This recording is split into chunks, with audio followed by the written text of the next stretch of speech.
Hi everyone. In this video I'm going to be discussing the use of a call list in Business Contact Manager. My previous videos were always about hands-on leads and projects and accounts and contact management. This time we're going to get into a brand new feature, something very cool, something called call lists. So I had already created some notes, at least in my mind. The uses for a call list is the first use is to follow up with leads, accounts, and contacts in a very organized fashion. The second primary use is to market to leads, accounts, and contacts. Then, of course, there's accountability among employees. Suppose you give someone a task to do, like call the following 30 people, cold calling or follow-up calling. So you're able to actually see that they did the work and the percentage of work that they had done. Employee activity tracking, you'll be able to see exactly how far they reached with each person or what it is that they spoke about. Historical track per phone log, you'll be able to actually always see that initial phone call within the history of the lead or contact. And then we are able to initiate the origin of the call, whether it be a follow-up call or a service call. And I'm going to jump into that. So I just got a couple of notes here, and let me pop up and open up my Business Contact Manager build. So this is my BCM, 2013 BCM, again, no difference to the 2010 flavor. You'll see here I have some sample data. I just created a bunch of leads. And I'm going to give you guys a scenario. Suppose that I have a company, these are my leads, I purchased a list of somebody, or I met these guys on a show, or something of that nature. And these particular people are not actual clients, they're just leads, meaning they have some interest in my business, but we have yet to market to them.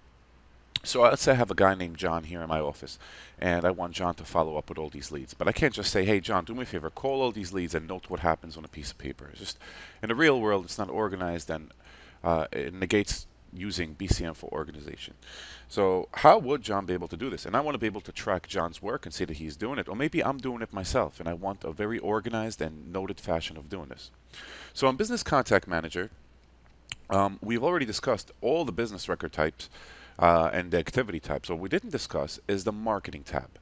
So I'm going to jump and hop over to marketing and BCM. You'll see you have a marketing section right here. And as soon as marketing opens up, I'm going to go and let me hide this gadget because this is a new database. I'm going to go into call lists, and I'm going to create a brand new call list. And I'm going to call this call list. I'll give it a name 1 second.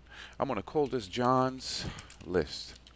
And it really doesn't matter. I can name it anything. I can name it any particular activity or tracking that I'm doing, to be able to give it a good track of what exactly is happening here. So I'm able to open it in the future if I ever need to. So now I have my call list here, and immediately take a look. You'll see that all of my contacts and leads will appear. Now suppose I only want John to call leads.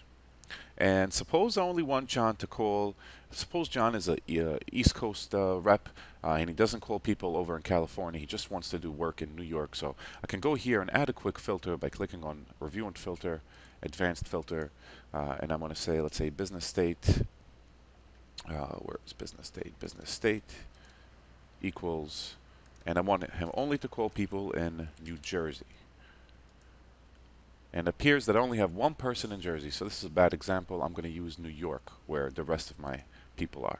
So what am I really showing you here? I'm showing you here, let me just put NY in here.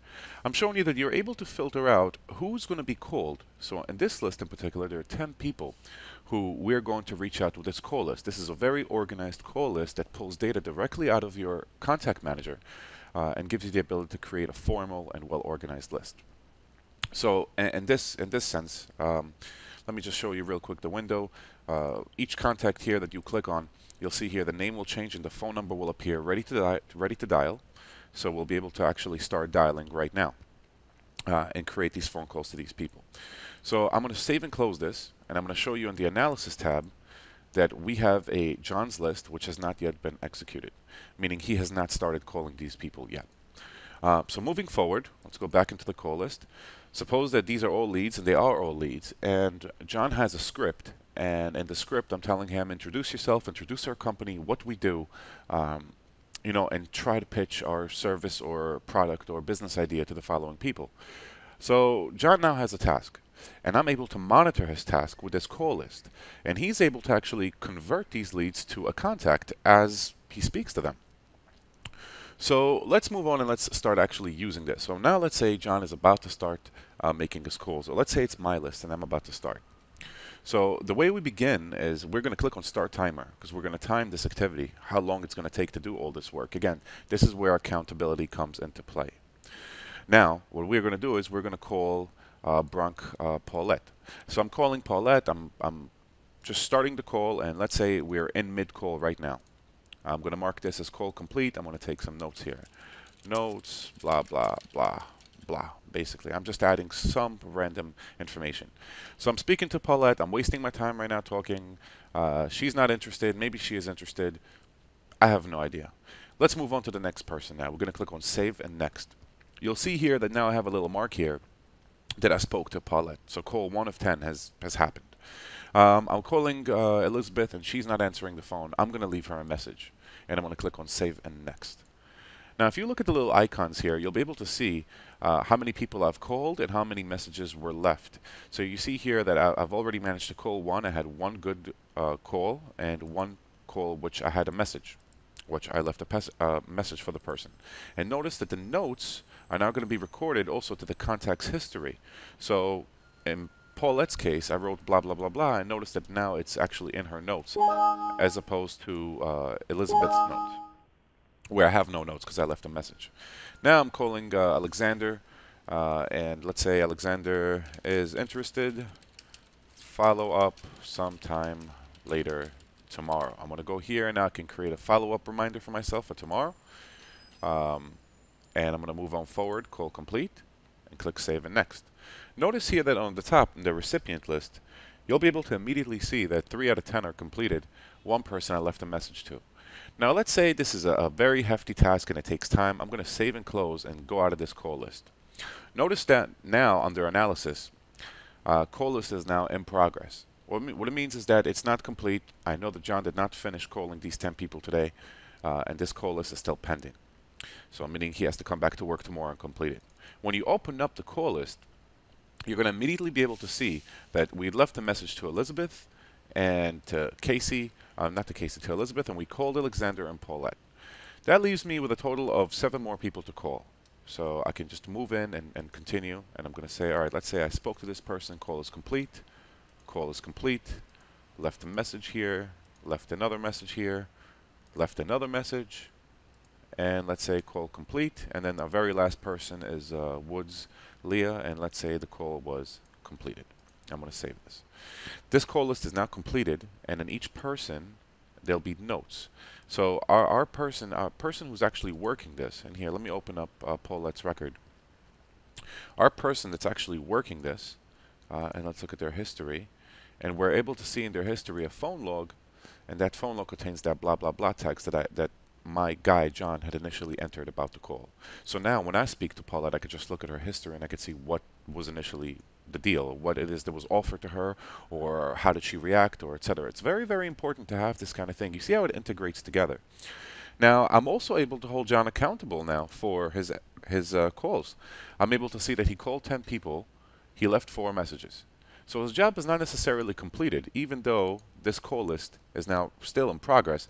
His job is not completed because he actually has to go back and call the remaining people, the people he left a message to. So he's actually accountable to do that, and we have a reminder also that will pop up tomorrow to call Elizabeth. So it's very cool the way this whole thing works together. So let's say now he completed the call with Elizabeth. Say we completed the call with Jeffrey, completed the call with Michael, and he left a message again for Karen. Just left message and save and next. Okay, and save and close. Now notice he's still held accountable for his work. Our call list is nice and saved, says there's one more person to call. And let's say now I'm going to mark this complete because I just spoke to Carrie, or John spoke to Carrie. So what does this mean? This means that now all my people are called, all my leads are called. At this point, my call list is actually completed, though it says in progress. I think it has to update. My call list is completed. Everything is done. My guy has spoken to all these people who were added to this list. Now, let's go back to leads real quick. Let me go back to my leads. And you'll see here, when I open up a particular person, like let's say Alexander, right? And I look at his history, I could see the date that he was added to the call list, and I could see that John and made a call. And see, I remember making this note: is interested, follow up sometime tomorrow. I could see the note here that had occurred, and I'm able to tell that this person was spoken to by John. I could actually see who created this particular record, when it was created, the date, the person, of course. The history remains throughout the entire life cycle. And then I have the phone log. So in essence, what am I really trying to teach you guys is that you're able to use this really powerful tool when it comes to speaking to, and here, let me go back here, call list. We're able to use this extremely powerful tool uh, to be able to call and follow up with people. So the mark closed is actually what's going to finish it. You see here, mark the activity as closed. So I can campaign closed activity, save and close. And this analysis is closed and completed. So we're able to actually mark different statuses here, something either current activities or closed activities. One thing I didn't go over, but once it's marked closed, this list is now done. John has finished. I can actually base a commission to John based on this work, whether I want to pay him per success rate, whether he actually managed to convert one of these people, like Paulette. Let's say he called her up and offered her some services. Um, he's able to actually convert her right now to a business contact, and now she's no longer a lead, and she's out of list. She's going to be out of this list in the future. Here, let's save this list. Let's go back to my contact management, and I'm going to hit back. Business contacts. You'll see that Paulette was converted now to a contact, and I'm actually able to open up her record as a contact, look at her history, and see that she was converted because John spoke to her. He called her and managed to land her business or give us an opportunity to make some business. So this is a very, very cool thing. It has a lot of uses in the practical world, whether you're a telemarketer or you're a short team, you're short-staffed, you have very few people, and you want to be very organized, and you don't want to lose out on leads, and you want to be on top of your game. You'll want to use this call list feature because it's actually very, very, very, very powerful tool where we're able to add as many people, filter them out. We're able to filter out the people by state, phone number, or our custom fields. Let's say we take some information down, like how many children they have or how many employees work in their company. We're able to actually say only add people to this list who have 5 or more employees, or whose net income net during the year is over, let's say, 100,000 or something of that nature. So that's really what I wanted to show you guys. I wanted to show you this really powerful tool. And keep in mind that you can also add timestamps to the phone log. It's very, very nice because you could just type something and then add another timestamp, type another thing, add another timestamp, and so forth. All BCM features work together. Keep that in mind. They work together. We can actually add history items also. Let's say we're talking to Casey, which is at this point, Paulette is a business contact. So we can add her to a list also, and we can click on new history item, and we can add a brand new phone log, a brand new business note, a brand new project task. We can even email her directly out of this call list. Suppose that Paulette says, hey, can you do me a favor? Can you send me some information about the offer? And you could say, sure, absolutely. And you say, it's you in front of a computer right now, check your email in 2 seconds. And you can click on add task, mail message, and you're able to send. You can even create an appointment right on the spot, which is very, very good if you are a practice. If you're work in a medical practice, for example, and you're using BCM, small office, and you're using this to manage patients or anything of that nature, you're actually able to create appointments based on call lists, which is very, very cool. And this applies universally and globally to many types of businesses and industries where you have to make phone calls, appointments based on calls that you're making on a list. So instead of the caveman way of doing it with a pen and paper or using a spreadsheet, this is very, very, very, very good, and you'll be able to use it throughout BCM and call every single entity, including your custom lists. So that's what I wanted to show you guys. So this is something I've been meaning to make for a while. Often I talk about this and I introduce it to people, but I really wanted to make a video so they can see it for themselves. And then if they have any questions, usually give me a call or email me or contact me and I can help you out furthermore. But this is really the icebreaker. Very, very easy to use, very easy to understand. And, best part is the power which it holds, because you can do so much with this. It's such an amazing tool. With that said, I'm going to end the video. Thank you very much for watching and all my videos, and for subscribing and commenting and liking and sharing. And I appreciate all my viewers, and all the emails I receive from people. Very nice that you take the time to watch and learn, and I appreciate you as much as you appreciate me. Thank you very much. Bye.